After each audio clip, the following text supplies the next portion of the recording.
ब्रह्मांडीय ध्वनि, कर्ण रोगों का ज्योतिषीय रहस्य।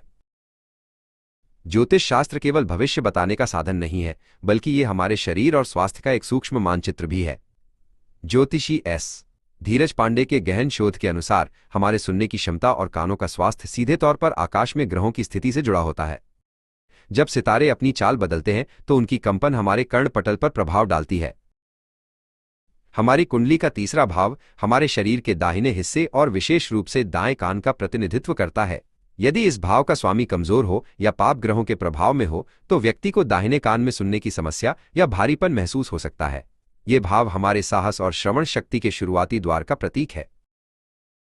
कुंडली का 11वां भाव हमारे बाएं कान की स्थिति को नियंत्रित करता है। यह भाव लाभ और प्राप्ति का है और ध्वनि का हमारे मस्तिष्क तक पहुंचना भी एक प्रकार की प्राप्ति ही है।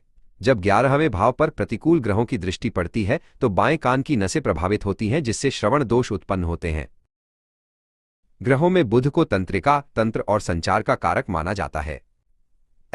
धीरज पांडे के शोध के अनुसार बुध ही वो ग्रह है जो कान के भीतर की सूक्ष्म नसों को नियंत्रित करता है।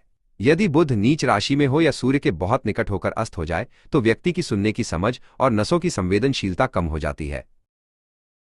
शनि देव को मंदता और पुराने रोगों का कारक माना जाता है। जब शनि का प्रभाव तीसरे या 11वें भाव पर पड़ता है तो ये धीरे धीरे बढ़ने वाले कर्ण रोगों को जन्म देता है। शनि की उपस्थिति कान में बहरेपन, हड्डियों के सख्त होने या लंबे समय तक चलने वाले संक्रमण का संकेत देती है। मंगल अग्नि और ऊर्जा का प्रतीक है। यदि मंगल का संबंध कान के भावों से हो जाए तो ये कान में तेज दर्द, मवाद, इन्फेक्शन और सूजन पैदा करता है। मंगल की उग्रता अक्सर अचानक होने वाली तकलीफों को दर्शाती है, जो शांति से सुनने की प्रक्रिया में बाधा डालती है। राहु और केतु छाया ग्रह हैं जो भ्रम और रहस्यमयी बीमारियां लाते हैं। राहु के प्रभाव से कान में ऐसी आवाजें सुनाई दे सकती हैं जो वास्तव में नहीं है, टिनिटस, जबकि केतु अचानक सुनने की शक्ति को बाधित कर सकता है, जिसका कारण डॉक्टरों को भी आसानी से समझ नहीं आता। चंद्रमा हमारे शरीर के तरल पदार्थों का स्वामी है। शोध के अनुसार यदि चंद्रमा पाप ग्रहों से पीड़ित हो तो कान के भीतर तरल पदार्थ का संतुलन बिगड़ जाता है। इससे कान से पानी बहना या पर्दे के पीछे मवाद जमा होने जैसी समस्याएं होती हैं, जो श्रवण मार्ग को अवरुद्ध कर देती हैं।